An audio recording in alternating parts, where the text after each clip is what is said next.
everyone. This is Tanya Hoffman, and this is my fabulous TV show, because you are on the Tanya Hoffman's Fabulous TV Show. And I always have a fabulous guest, and my guest today is the incredible Miss Shahara. Don't you just love that name? Shahara. And then she's got a plain last name. Is right? That's right. That's great. So we're going to have a blast all day today. If you have any questions, let us know. If you're listening to the recording, connect with us. We want to get to know you, and we definitely want to answer any questions that we can have. So I'm going to tell you a little bit about me, and then I'm going to have Shahara tell us about how fabulous she is, and then we're going to go from there. So I am Tanya Hoffman, and not only do I have a fabulous TV show, but I also am the CEO and founder of the Public Speakers Association and Career Speaker Academy, because for me, it's all about getting your message out to the world so that we can really go out and change lives and make an impact on this world, a positive impact. We do have 2 rules in the organizations. One of them is you have to be nice, no mean, grumpy, negative people, and I do kick them out, believe me. And the other one is no perfect people, only imperfect people, please, because, you know, we're human, and I get tired of people wanting me to be perfect. Oh. So that is my story, and I'm sticking to it. So Shahara, why don't you tell us a little bit about you? Well, I'm an attorney, been practicing business law in the state of Texas for over 15 years, been licensed for 17, and I started my own firm, The Right Firm, in January of 2000. So this year I launched a new company called the CEO Effect, and that company is all about educating small businesses about how to position their business to accelerate growth and what things they need to do to have a better business and go to the next level. Love it. Well, gosh, you know, that is such a huge variety, right? Law and then business. I guess it all kind of correlates together, right? It does for me. It does for me. Because I think a lot of times people don't set themselves up correctly at the beginning. You know, I see a lot of partnerships explode, and they could have simply changed that at the beginning if they had taken care of some things, right? That's true. A lot of times people have the wrong business entity, but what I also find that happens with small businesses is that you just start, which is always a good thing, but no one makes any changes as they go along. So as they're growing and as they're doing things differently and maybe their business is expanding, they haven't changed anything. They haven't fixed any of the processes that they had from the beginning. So they're still operating on this mom and pop level when they're trying to be on a different level, and there's just things that you have to do in order to really have a business that's sustainable and that you're trying to grow and have more money at the end of the day. I love it. I totally agree with you. And I see it even, you know, especially in the speaking world, because not only are you speaking, but it's a business, right? That's and right. I see a lot of people, they look at speaking as something separate, and it's not. It's just part of your marketing, you know, part of the marketing of your business, you know, it's getting your message out there so people can see how fabulous you are. But true. they don't move themselves. They get stuck. And I think a lot of it is kind of mindset. Do you think a lot of it has to do with, you know, well, this is the way I've always done it, or what do you find is kind of that sticking point for a lot of people? I think it is some of that. This is the way I've always done it, but a lot of times people just don't know. So especially with speakers, you know, you just start and you're speaking and you think it's just me and you think you're just speaking and you're just, you know, doing some service or you're just selling some products, and you never think about it as a separate entity from yourself. You just think it's just you. But the truth is that the bigger you are, the more you want to grow, then it is more than you. And if you look at some of the big speakers out there like Les Brown, well, while his company is Les Brown, that's what it is. And to survive past him, to do more, he has to expand that brand of Les Brown and bring other people in. And he can't do that if the entity is just him. You have to be able to set it up differently. You have to be able to put processes in place, handling employees, handling contractors, how you bring the money in. All of those things are important to be able to do, that's separate and apart from the individual. And if you don't have a way to do that, then you're not going to be able to grow in the way that you may want to.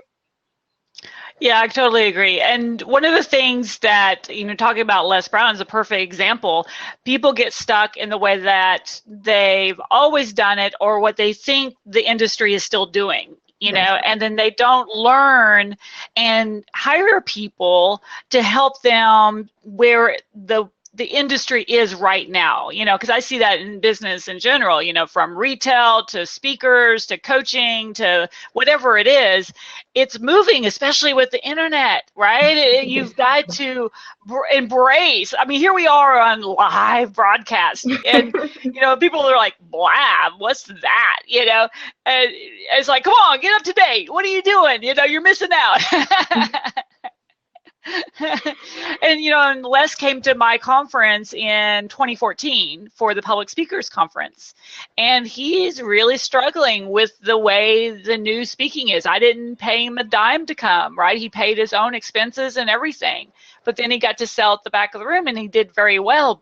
But that whole process for him was very difficult, and I see that a lot in like the celebrity speakers, the ones that have been around for a long time. So I see it, a lot of times people think, oh, it's only the newbies that are struggling, and it's not. It's realistically the whole gambit, Business yeah, that's is business. true. It's hard, it's hard when the industry change, whatever industry you're in, when it changes and you've been doing something the same way for 10, 15, 20 years and things change all of a sudden, it's difficult. It's not easy. But that's all a part of understanding your business and where you want to go. It's all about planning, understanding each 3 years that you go back and you look at the industry, determine where you are in it, things that you want to do, and it's also a part of being innovative. It's important for you to be ahead of the pack and make changes and not let just changes happen to you. Exactly. For one of the biggest reasons, I think, is that people don't invest enough in themselves to find the experts that can hone in. So for you, for example, you have an expertise that a lot of people are missing. For myself, that's why I created the Public Speakers Association. I've got an expertise of helping people with marketing. And a lot of times people don't invest in their business. And I totally get it, especially when you first start out, right? You're like, this is my $100. I can either eat or spend it on marketing, right? Right. I totally get it. But if you don't give that $100 and you don't invest it, that $100 never gets to multiply. It just goes back into your tummy, That's true. That's true. And the thing is that, that's fine when you first start. So maybe your first year is like that. But if you're still doing that in year 10, there's a problem. And that means that things need to change. And if you are still in year 10 not wanting to give your $100 up, to marketing, there's a problem. And you're not going to be able to go to another level because you're not willing to make some necessary changes to your business so that you can get past that, hand to mouth type of feeding that happens in a small business. So it's important to always think about that and put those goals into place and also put them in the right place, because a lot of times I have people tell me that they spent $3,000 here or $10,000 there, and it was all for naught. It really wasn't in the right place. And so it's important that we think about where we spend our money, how we spend our money, but we do it with the right thoughts in place about where we're trying to go. And you have to really look at, do you fit that opportunity?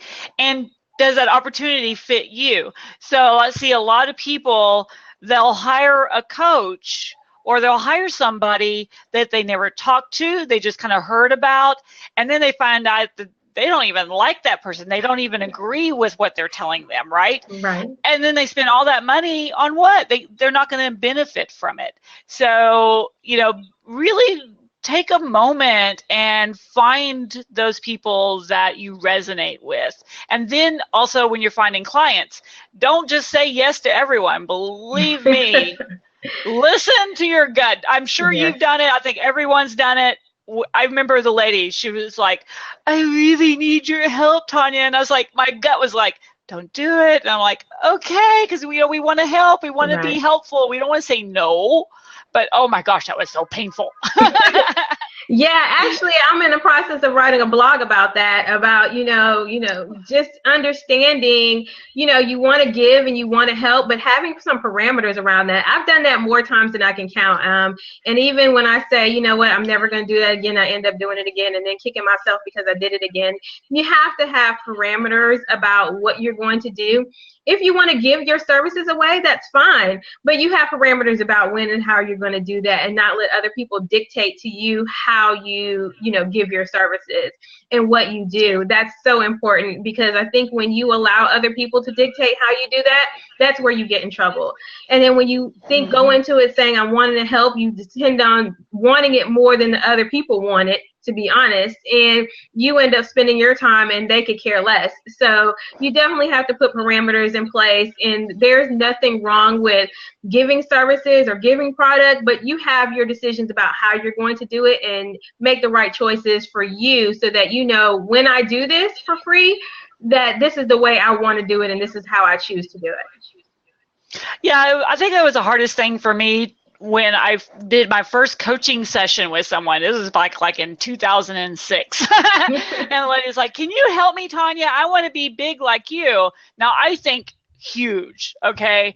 And she came up, I'm like, "Okay, what do you want to do? How big do you, what is your goal?" And she's a realtor, and she was like, "I want to be the second best realtor in this neighborhood." And I'm like, what? The second best in a neighborhood? What? Right.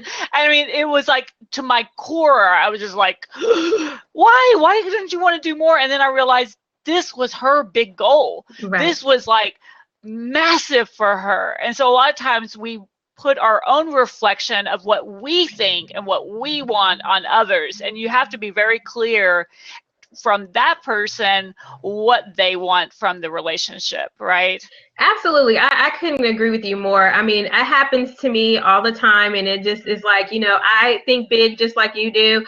I never am small about it. If I say, somebody says, do this, I'm like, oh, and we can do this and we can do that. So I have to put limits on myself, and much less somebody else who may not be thinking as big or find those other things overwhelming, that things that I think are, really simple. So I agree with you. You have to think about people where they are and what's big to them and what's important to them, and be able to deal with it.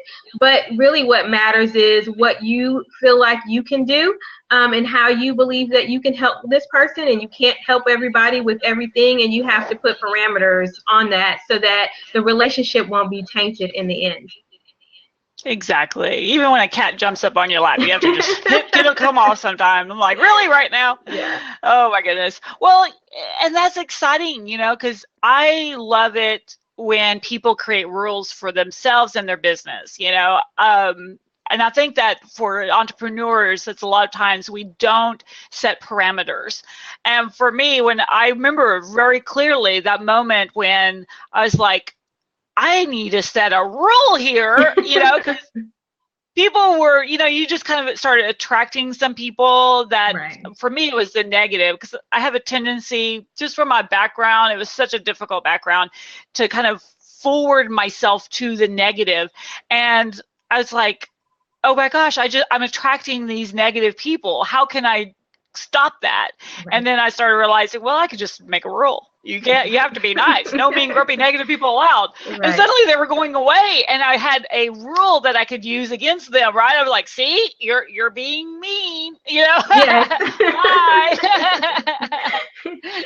Exactly. The rules matter. I mean, I do that in my law practice, and I also do that, with the new company, and saying, hey, these are the parameters in which I'm going to do that. People always ask me for, legal advice and want to call and want to talk, and I'm like, okay, what, if we're going to talk on the phone, okay, you got 3 minutes, and that's all you're getting out of me. I'm not going to spend an hour on the phone with you talking to you about all your problems. I charge for that. There's also things where I can say, okay, there's something I'm going to do for somebody for a limited price, and I say, okay, this is the amount that this is what I'm willing to do for this amount, and I'm not going to do anything more than that. And you have to just kind of put those things in place, because people will take as much as you give them. And if you allow them to, take whatever they take, they're going to do it. So that's really important to do. Yeah, and I think that guys are a little bit different in the leveraging department. I see, even with my husband and some of my, gentlemen clients and everything, they've got some issues that we don't, and vice versa. But one of the things I think us ladies have is that we never know when and when not to leverage. And there are opportunities that, if you give, I always say gifting, right? I'm going to gift you this because you see that you can help somebody, but that you could leverage that relationship. So you have to know when to leverage and when someone is just purely a client. And that's a hard transition, I think, for a lot of women. I agree with you. I do definitely struggle with that, and it's hard to figure out if the leveraging makes sense for you. Because in one sense, it may make sense for one portion. I do one thing for you, you do one thing for me, and that's easy. But if it's over a long period of time, sometimes it starts to feel like, okay, I'm doing all of this stuff, and I'm not sure if I'm getting all of that back. So definitely having that balance in terms of what leverage you want to give and the parameters, once again, having those around how you leverage. So if we're going to help each other out, okay, we're going to help each other out for a year, and this is, what I'm going to do for you, and this is what I expect for you to do for me, and then we're done. And that's important to have that, so that when it starts and when it stops. Because I think there's some people that are naturally good. I'm naturally good at helping and seeing opportunities and saying, "Oh my gosh," and collaborating is just a natural for me to go, "Oh my gosh, you need an email intro to so and so." I may forget, so you have to remind me, but I'm good at that, But there's a lot of people that aren't, and sometimes you have to remind people, because they may not naturally have that tendency. And so don't blow somebody off because they're not a helper. Sometimes you just got to kind of knock them on the side of the head and say, hey, So if you're looking for speaking opportunities and you kept sending something for somebody and they never send you anything, says, hey, by the way, do you know anyone that's looking for speakers that you can connect me to? And most of the time they will go, yay. If not, say goodbye and go move on and find someone else fabulous to deal with, and then be friends with. That's true. And sometimes it's just hard to ask for help sometimes. Sometimes you're afraid to ask and say, well, I'm not that important, especially as women, we'll say, well, I'm not that important. I'm not that famous. Why would, Tanya want to help me? Because, I'm not really all that special. So why would she want to help me? And the same thing, for me, it's like, oh, I have this, persona that, I may not want to help you because you're a lawyer and this, that, and else, and I may not be willing to help you. And sometimes you got to ask. So I think that's important too. And I think we as women sometimes are afraid to ask and say, hey, I need help. Would you mind helping me? For fear of somebody saying no. Well, I think it's also a fear of us looking weak, because we don't want to look weak, especially if we're in business. We already feel that we're kind of behind the 8 ball. So, trying to say, oh, I need some help. I think, that was kind of a lot for me, is like, I don't want to show that, I can't figure it out. I'm not that dumb. I can figure this out, But after a while, you need to go talk to an IT guy. You just talk to women. Right, exactly. Yeah, my fear is, is not so much that I look dumb, but sometimes I have no idea what it is I need or want. So I'm afraid to ask because I'm like, I don't even know. I don't even know what I need help. I just need help. So it's like, what do you need? I'm like, I don't know. I'm just lost, So sometimes it's hard to figure it out. There's a lady that I know, and she's like, Tanya, I told you I'm here to help you. I'm like, I know, but I don't know what to ask you. So how can I ask you to help me with something if I don't know if I need that help? Exactly. So I like it when I try to kind of keep an eye out for things that I can help people with. But that's also hard. The other day there was a lady who was on Periscope, and I saw her do something that I'm like, oh my gosh, she needs to not do that ever again. And she was a member, and I thought, well, I'll just reach out and say, hey, do you want to, some feedback? And she's like, yeah. She really didn't. Don't say yeah to people if you really don't. Right. So, it is what it is. Yeah, sometimes people can't take criticism, and as an attorney, I get criticized all the time. So really, criticism doesn't bother me at all. I don't have a problem with people say, oh, I don't like this or I don't like do this, and I'm like, okay, I take what I want and ditch the rest, So I definitely get that, and I'm kind of the same way. Not so much that I'll say, oh, I want to help, but some people, I like business, I like talking about business. So sometimes people talk to me about their business, and I say, oh, you should do this, and oh, you should do that. And then people start having this glazed look over their eyes, and I'm like, oh, I've gone too far. So let me just, never mind. I know, it was, we have those moments that you're like, oh, there was a gentleman who, he was coming into Austin, and he asked if he could, come and meet me. And he was super excited, a young man. He was ready to start his speaking career. And he asked for another lady, one of my friends, if we could get together together for coffee. So we're sitting there, and my friend and I we were just talking and stuff. And all of a sudden we looked over at him, and his eyes were like this big. And then we're like, oh, did you understand what we were saying? He's like, I don't know. And I was like, oh, and I was like, don't get afraid. Just ask questions. And we forget to ask questions, Yes. And we forget that people aren't, because we were talking like basic stuff to each other, what we see in our head as basic, but for others, It's like, whoa. And that's, I think, the hard thing, right? I'm sure you talking about law, people are like, I don't know what do those acronyms mean, Right. That's true. I was working with a company, and I had went to this lady, trying to get some marketing help with launching a product, and she used to work for Procter & Gamble, these really large companies, and she started talking to us about, doing all of these different things, and we were like, wait a minute, we're a tiny little company. We don't have, like a $20,000 budget. We probably got $2,000. Can we bring some of that down? And she really couldn't figure out how to bring it down. And so sometimes, it's the level of people that you're dealing with. Sometimes you just don't know how to deal with people on a certain level, and you have to be able to say, okay, can I take this down some? Okay, if I can't, is there somebody that's used to working with somebody that's on this level so that I can, discuss certain things? But yeah, I understand that deer in headlights look when somebody's talking to you, because I remember her talking about doing a focus group and spending like $10,000 on doing a focus group, and we were like, wait, no, I can't. We can't do that. Well, and you have to make yourself very uncomfortable, and I remember getting myself into business and everything, and hanging around speakers for the first time, or hanging around business owners, or I got into the WeBank arena for a while, which does business with the government and big business. And it's scary when you're sitting there and you really don't know what people are saying. And they're very comfortable, right? They're just like chat, chat, chat, chat. And to them, it's just like second nature. The words are just rolling off of their tongues. And you're like, wow. But you hang around people and then you ask, so what does hub mean? And they explain. They're like, oh, yeah. And people usually like it. And if someone is like, oh, I can't believe you don't know what that means, get away from that person. Go ask somebody else. Definitely. Got to stay away from the people that, can't seem to explain themselves to you. And that's a problem. Yes.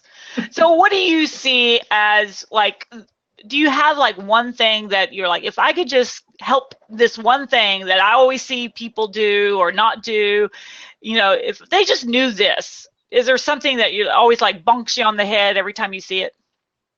Yeah, and it's not even really a legal thing. It is more the planning that people don't plan. And it's not so much of having, a long plan or this, 45-page plan. But if I ask somebody, what do you plan on doing, in 3 years from now? They're like, I don't know, where do you see, the company? I don't know. And those kinds of questions are important, because when people ask me for advice, I need to know where you plan on going, because whatever advice I give you is going to be based on that. So you can't really give good, business legal advice. If you were talking to me about, what kind of company or what kind of entity you have, and I say, okay, well, where do you see this company being? And you have no clue. Well, how am I supposed to answer your question about what kind of entity you have? If you're asking me about doing a joint venture with somebody and I ask you, well, what's the joint venture? How long is it going to last? What are you thinking about it? And you have no clue. Well, I can't really answer you. So it's the lack of planning that I find is the most difficult to deal with, especially with small businesses, because they usually don't plan past the year. Some don't plan past the month. And so when you're dealing with that, it's really kind of hard to say what things you should do if you don't have an idea about where you're going to be. That's true with anything, marketing, financials, whatever. You got to have some idea about where you're going to be able to put the things in place that you need. And that's how you get in trouble, because you make decisions about people or services that you buy into that may not work because that's not really what you want to do in the end. Yes, and if you're just now joining us, this is the fabulous Ms. Shahara Wright of the CEO Effect, and I am Tanya Hoffman, the CEO and founder of the Public Speakers Association, and we're so glad that you're joining us today.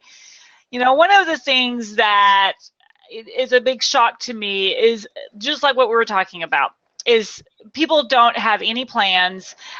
They don't look at projections.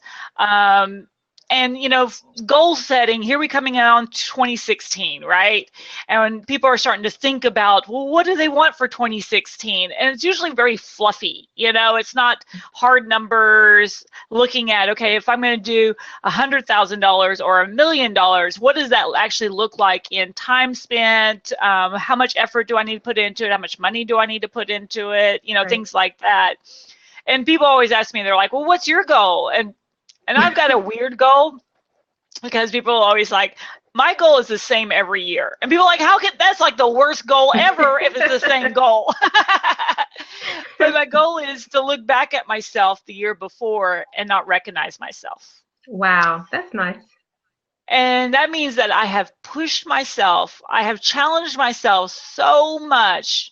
I've created so much momentum because I've done things that I didn't even think were possible, that I'm here where I am now. Right? Yeah. And that is tough for people when they're like, oh, I thought it was going to be an easy goal, and they start looking at that. Right, Vanessa, you need to get doing just like that. So, if you look at, you, Shahara, can you imagine what you're going to be like in a year? You got involved with the Public Speaker Association. You got going out and you're speaking. You're starting to change your life. You're starting to change your business. I mean, that's, to me, so exciting to watch people thrive and grow and change. It's so much fun. Yeah, I honestly haven't thought about it. And I think if I thought about it, I'd probably be freaked out. So my goals are I think more simplistic, but in my head, I have little things that I try to do, and if I accomplish those, then I'm like, okay, I did that. So then I set another goal. So I set a bunch of small goals. So, one of my goals at the beginning of this year, when I first started the company, was I didn't even know what I really wanted to do, to be honest. I just kind of had some vague thought process. And so I started talking about to a couple of people, and now I have a better idea of what I wanted to do. So I wrote a book, and, trying to get that out next year, and I want to be on a bestseller list. So that's, one of my goals. Another one of my goals is to have actually launch some actual product. And so have that out and be able to, put it out there and say that I have it. That's important. So there are goals like those, but nothing so much that I won't recognize myself, because I think in my mind it would be, I don't think I could wrap my head around that. So I always kind of put other goals, but none of my goals are ever really financial. I do have financial ideas like, okay, I want to be at this certain level, or, be able to pay off my bills and that kind of thing, but they're not in dollar numbers. Like I want to, have $1 million, or I want to do that. They're never really around that. They're about certain things that I accomplish, so that I feel like, okay, if I accomplish that, then I'm on my way to do what I need to do, and then I set the next goal from there. Yeah, and I think for a lot of people, looking in at themselves to think about themselves changing is a hard pill. I know, when I first got really going, I didn't think about that. I mean, here's a picture of me. I know some of y'all have already seen it. I'm going to show y'all again because y'all still won't believe it. So this was me in 2005 at the Leander Chamber of Commerce. This was the holiday gala, and this is the way I dressed for our holiday gala. Obviously, the other night I went to holiday gala. I was a keynote speaker. I did not look like that. I didn't look like Lurch. But, we've got to challenge ourselves. We've got to create momentum for ourselves. The fabulous Mr. Tim Gillette is just joined us. Hey, Tim. And, we connected. And when you start connecting with people, Donna Woolham is on with us right now, listening, and Cassandra Freeman, and you start connecting with people and you really get to know them. You start not only seeing, like Tim says, I got straight hair, Tim, you can believe it. I've got a Brazilian blowout or something they call it, I don't know. But, when you look at that connection factor, that's how you create real momentum for yourself. If you stay isolated, which is what I see a lot of small business owners do, a lot of speakers, coaches, you name it, they stay in their office. Well, how are you going to make any momentum happen if you never talk to people? You got to meet strangers, turn them into clients, turn them into prospects, have collaborative partners, people that you just gel with and that you love, right? Yeah, you can't be a know-it-all. I mean, that's one of the things too. You can't pretend that you know everything and that you understand everything and that there's nothing new that you can learn from new people, or people that have been in there forever. That there's, you can learn from everybody. And every time I go out, I always try to take an opportunity to learn from people, try to understand what they're doing that's better, of course, than what I'm doing, things that they're doing that may be worse that I know I want to stay away from. I always try to listen, understand. I always get accused of being quiet, which I am, but you may not be able to tell now, but I mean, I like to, listen and hear what other people have to say and learn from them and what they're doing. And it's interesting when you get out and you meet people, it's not always just about grabbing what they have or selling whatever, but it's about listening, understanding who they are and understanding what they do so that you can learn how to do what you do even better. That's what I really, some people have that fear mentality, right? Of, I don't want to tell everyone what works for me because then they'll go do it. And then, and I'm like, that is such a lack mentality. And I'm going to give y'all amazing. It was incredible. So this is something that worked for me the other day. So, I've talked about, like, I do these little prize slips and I find out what people are interested in, and it's a great way to follow up with people at events and, places, because they tell you exactly what they're interested in. Well, then I started looking at, here I'm at an event. It would be great if I could do that follow-up right there instead of going home and then forgetting to follow up with everyone. And so what I did at this last event, and it worked brilliantly. So this is going to work for y'all too. So you speak, right? You're on stage and you're like, yay! And you tell people about, the offer, whatever that offer is. A lot of times people have questions, they have concerns. So I created a VIP experience immediately after. Oh, nice. So you have to have some time. So if you have to either be before lunch, where you could take that lunch break and they can come with you to lunch and have lunch with you, or towards the end. And if you're towards kind of the end, maybe not at the very end of an event, you can just say, hey, stick around, and just kind of ask the promoter if they could remind people to stick around for the VIP experience with Tanya Hoffman. But I went to an event not too long ago, this week actually, whenever it was, and there was about 50 people in the room, and half of them stayed, which is huge, right? And that's huge conversion numbers. So this worked. Y'all go do it. It'll be brilliant. There's your big tip for today. Thank you. That was great. But it's about sharing, and about telling people what works, especially if you see something that doesn't work.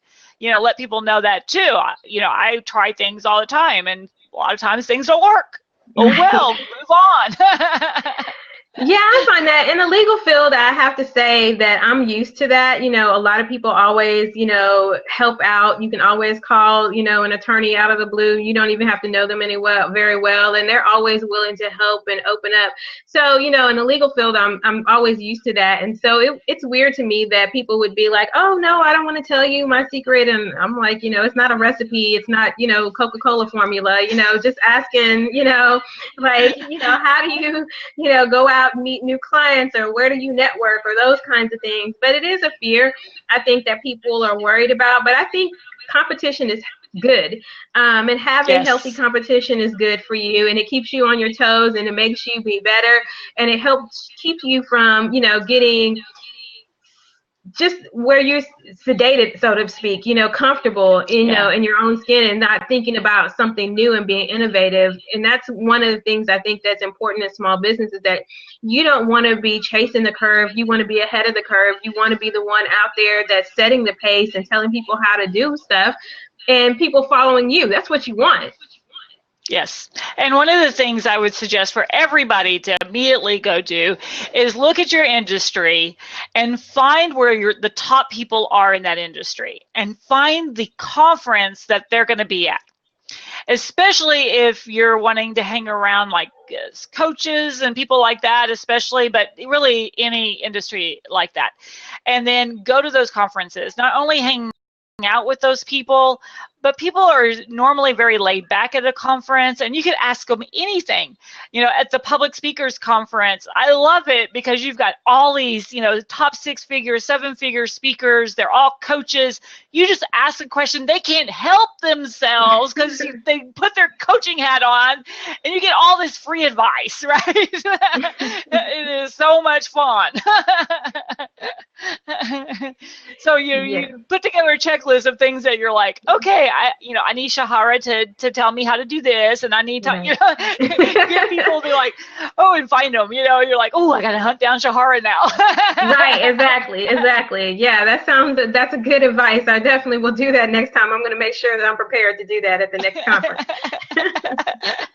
Well, and really look at every conference, convention, when you have an opportunity with those kind of people there, you're really doing a disservice to yourself by not going up and talking to people. Right. And again, going back to the goal of not recognizing yourself, if you start hanging around the top industry people in your field, it automatically has momentum because they've already tried things, they've already messed up. So ask them, right? Oh, I'm thinking about doing this, and they'll usually go, oh gosh, I remember when I did that, or oh yeah, I did that, it was awesome, right? So you'll immediately get feedback. And reach out to people. If you're in an area and somebody is in your town, reach out to them and say, hey, love to take you to coffee, want to buy you lunch. People always want a good lunch. They love helping. People normally do. And if you find someone who doesn't, go to somebody else. Yeah, I couldn't agree with you more. I've definitely, since I've, started being around the public speakers, I've definitely found a lot of great people that have been willing to help, people I can ask questions to, people that give me unsolicited advice, but it's good advice, and I've been able to take it and utilize it. And I've definitely enjoyed the new group of people that I've met, and just learning a lot about what people are doing.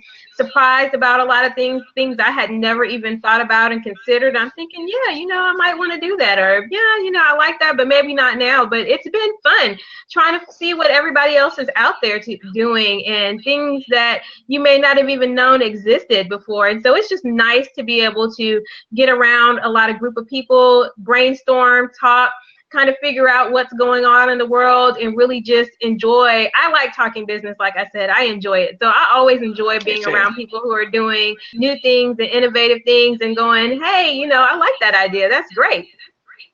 Well, and just like SD3 just said, I love it when people have these great names. When you talk to the leaders, now one of the things you have to do as a business owner is be a leader.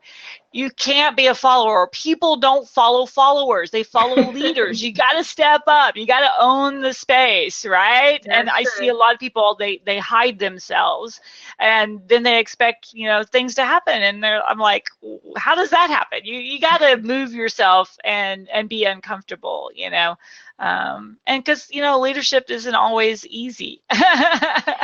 That's true, and you have to see yourself as a leader. And I think when sometimes people think, to be a leader I have to know everything, and I don't think that that's true. I think to be a leader you have to know what you know and be willing to get help to know the things that you need to know. And none of the great leaders, none of them just do things all by themselves. They always have people around them that advise them give them great help, that they can go to themselves and ask and be able to put that out there. So I think that that's important for people to understand is, being a leader, being able to put yourself out there, it doesn't mean you have to know everything. It means you just have to be willing to say what you need to say, know what you need to know, and know when you need to get help. That's important. Exactly. And what drives me nuts, this is, it's just like one of my pet peeves, right, is when somebody has, how to put this, delicately, but when when people aren't real, they put on this kind of elitist kind of mentality, persona, or, I am so perfect, I'm like, let go of the ego. And I think ego really comes from a place of, you feel like your self-esteem isn't up there, right? So you feel like you have to squish everybody else down in order to achieve. And what I've always found is you achieve so much more when you're just who you are and you're just authentically talking to people. And if you can help them, great. If not, just let them know, just be real.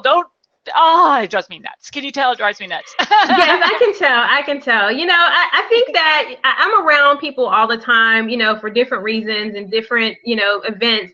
And I think there's some people who just are not comfortable in their own skin, so they put on this other persona. And there's some people who just can't help being who they are, no matter what. And then you have those people in between that are sometimes themselves and sometimes not themselves, and you never really know. So I think it's just important, yeah, you're right, to be yourself. And I think if you know who you are and you're yourself, then you'll attract other people who know who they are and are themselves as well. So, you put out as much as you're going to get back. If you're fake, you're going to attract fake people. If you're real, you're going to attract real people. And so you attract those kinds of things to yourself. I am unfortunately myself all the time. So I don't know if that's really good or not. But, what you get from me is what you're going to get from me. It doesn't matter time or day. That's just who I'm going to be. Yeah, it was brilliant. You have these moments that I'm like, oh, I wish I had recorded it. Because there's just some moments that you're like, oh my gosh, that was so brilliant. So I was on a phone call, and there was two men that were amazing. One of them, they both wanted to start a chapter for the Public Speakers Association in their area. And one of them was just like on fire. He's like, oh my gosh, this is amazing. I went to your website. Everything sounds great. How do I sign up? I'm like, yay. But the other guy, he was like, no, I have questions. And usually I'm very good with analytical people. My husband's analytical. I can deal with the analytical part. And every time he asked me a question, he's like, I don't understand. So I changed it and maneuvered around and trying to help him figure out what I was talking about. And he was just struggling with everything that I said. And finally, towards the end, he stopped. It got real quiet. And he screamed into the phone, which is always very interesting when you can make that kind of reaction happen. And he was like, would you stop laughing? I'm trying to be serious here. Which, of course, then made me laugh. And I'm like, oh, I'm so sorry, Jim. If this doesn't work for you now, it is definitely not going to work for you later. So this just doesn't work for us, And I remember a time, early on when I would have been like, I'm so sorry, how can I help? How can, and I would taking it personally instead Right. of just what it is that we just didn't click. And it's okay. Right. Yes. And you have to be okay with that. You do. A friend of mine and I were just talking yesterday.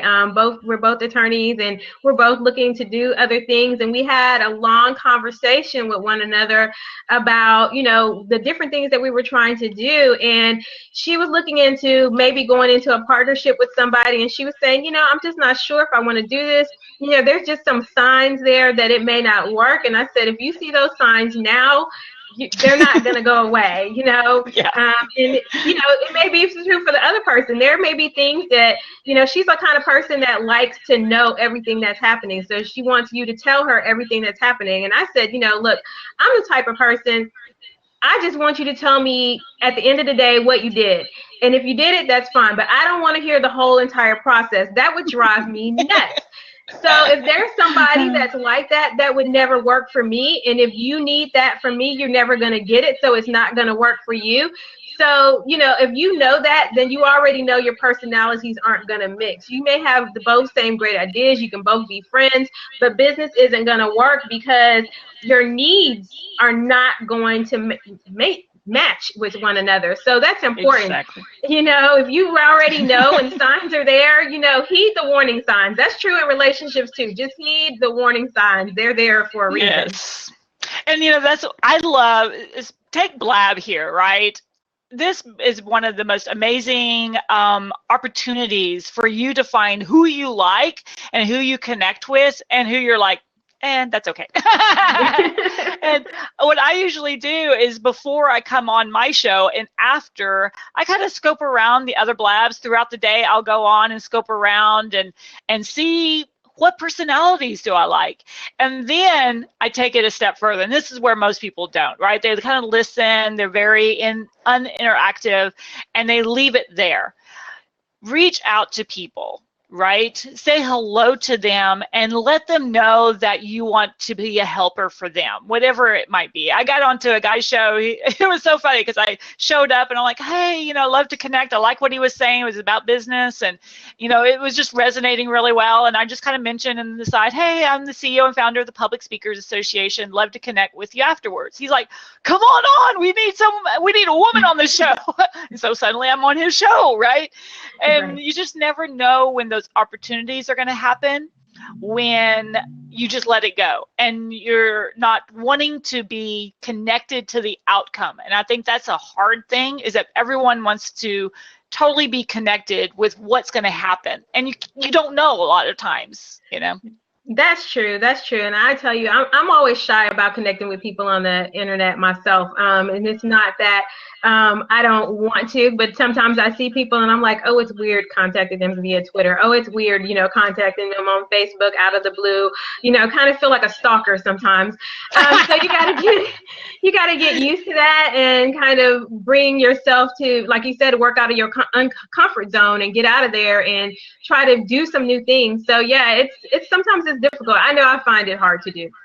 Yay, Miss Barbara finally got on. Can you hear us, Barbara? Hi. Yes, I can. I'm sorry. I had some technical difficulties.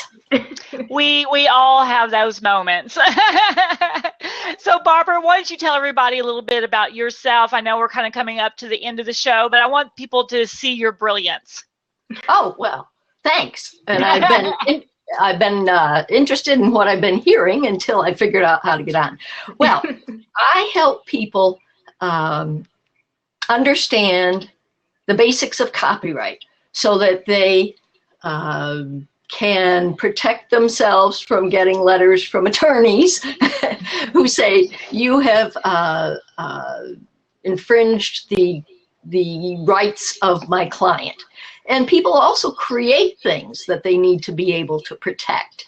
And so that's what I like to try to help people do, is we're all consumers of copyrighted materials and we're all creators. And when I talk about copyright, I'm talking about the C in the circle, copyright law. Most content out there is owned by somebody. And you don't want to be surprised to get a letter, a bill, Right. a summons to court, And so I like to teach people how to be proactive about that. It's so easy to search, copy, paste, send without thinking about what some of the consequences could be. And as technology moves along faster and faster, we have to stop and evaluate and see how it fits for us and how we fit into it. Yeah, you have made me look at things. I was already pretty, savvy about making sure I bought my pictures and, things. But you really made me start looking at other people's. I go to conferences, obviously, all the time. And you see PowerPoints. I'm like, I bet they didn't have the permission to use that Disney movie. Right. Yes, and I see that all the time, too. And I bet that you do, too. And Shahara does business law, so I'm sure she sees a lot too. Yeah, you know what? The weird thing that I see is not so much with the copyrights, but people using other people's trademarks and putting their trademarks on their, speaker sheet or putting their trademarks on their signs. And you spoke here, so you're using their trademark, and that's just as bad as using somebody's copywritten work as well, and pictures and stuff. And you just can't take somebody's trademark logo off of their website and stick it on your stuff and say, it's mine. No, that's not how it works. Exactly. Right. And the way that I could get around a lot of that is I asked them to send me a banner for the event, right? And it's got their logo in there. So since they sent it to me, they've approved me using that now I can use it, right? Yes, so, you got to get permission. I mean, that's all about permission. You can't just say, okay, if I spoke on your show, Tanya, and now I want to use your, copyright and put it on my stuff. No, that's not okay. I have to ask you, is that okay? And if you say it's okay, then it's fine. But, you can't just take it without asking permission. And I'm pretty sure a lot of times people are not asking permission to utilize stuff. They're just taking it. And Barbara, you probably see a lot in the music industry too, people using it at conferences, for their jazz songs. Well, and that's one of the big things right now is in politics. We see a lot of people running for office who use music that they haven't asked to use, and then the copyright owner or the performer says, don't use my stuff, and I don't even agree with you. So that makes it worse. And you think that their people should know about complying with copyright law. And it's scary when you discover that they don't. Right? I know. I think they know, they just don't care. Well, there's that too. I mean, there are some people who are of the philosophy of use it and then apologize or ask permission later. And that can land you in court with some big expenses. I know a lot of people are like, well, I'm too little, I don't have to worry about it. I'm like, no. Don't think you're ever too little. If it's easy to find stuff to take, it's easy to be found having taken it. That's true. So, well, and even for me, when I get anyone to sign up for, let me mute you for a second. When I get people to sign up for this show, for the virtual summits that I do every month, for all these ways I help people market themselves. In the agreement, I tell them what they can and can't do, right? So it's great when you can just put it up front. That's true. But unfortunately, a lot of people don't read. So, so sometimes you have to explain it again and say, see, it's here. And they're like, oh, okay. So I assume nothing. Just assume that people aren't going to understand. They're not going to pay attention. And you just really have to kind of explain it once, twice, 3 times, and maybe 6 or 7 times as well. And I tell people to assume that something is protected by copyright law until you can determine otherwise, rather than going ahead and assuming that if it's out there, it must be there for me to use. So exactly. And if you don't know and you have a question, you call Barbara and you say, hey, Barbara. That's when you hire Barbara to help you. Yes. And that's kind of my passion is helping people understand the basics of copyright It's so important with social media too, and knowing what you're agreeing to by just clicking on agree or just using a site. So there can be very serious ramifications. And I like to say that it can suck the life out of your business if you don't know something about the basics. Yeah. Yeah, there are a lot of myths about copyright. For example, people think, oh, if I don't see the C in a circle, it must be okay to use. Well, things have changed. So yeah. Yes, definitely. And I see a lot of it happens with, the speakers, they hear a great metaphor and then they go and use that. Yeah. And I like always warn people. It's like, okay, so I do this whole thing on chessboards, explaining how a presentation should be run. If you hear this chessboard metaphor, it came from me because I'm the one who created it, and it makes you look bad. Especially if you're not saying, oh, I heard this from Tanya Hoffman, because then you look like you're a stealer, and you never want to look like you're a stealer. And that's true. Go ahead. I'm sorry. Then you have to decide if you're going to go after the person, if it's worth it, to at least let them know that you know, and a little cease and desist letter, or a little letter from an attorney. Yeah. Yeah. Who wants that? Right. I see that one of our listeners, Faith Girl, mentioned about, her own photos being copywritten. And I think it's important to know that whoever took the picture has the copyright.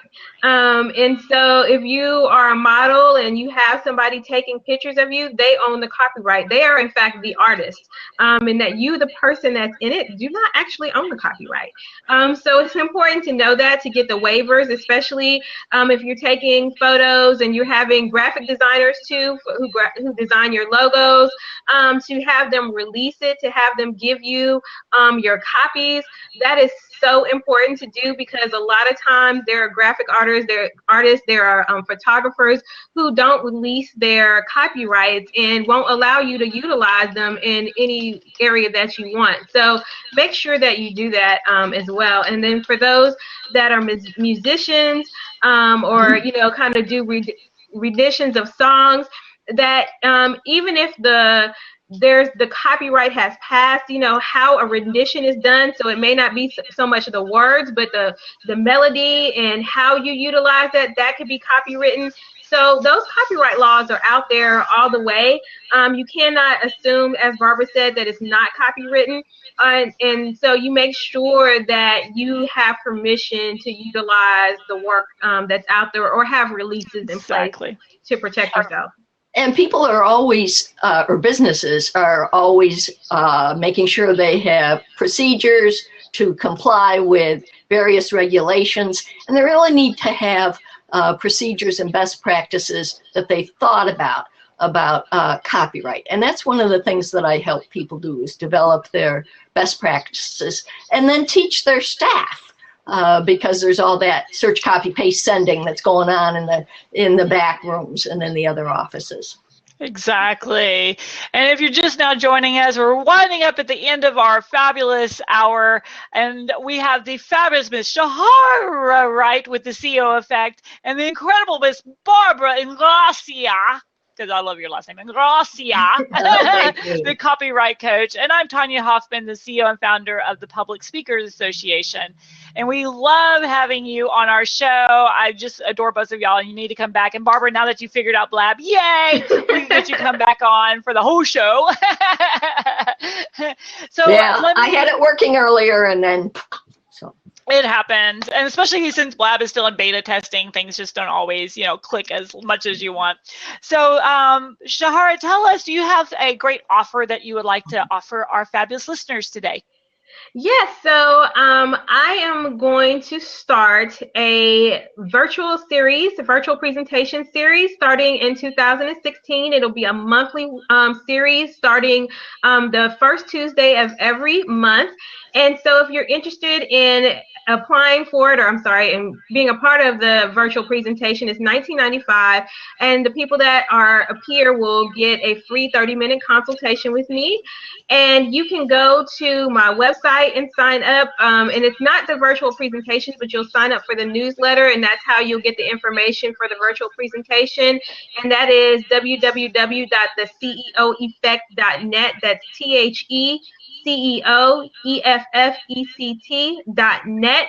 You can go up there, sign up for the newsletter. That's how we will announce the virtual presentations. And you can also go find me on Twitter at The CEO Effect and on Facebook at CEO Effect.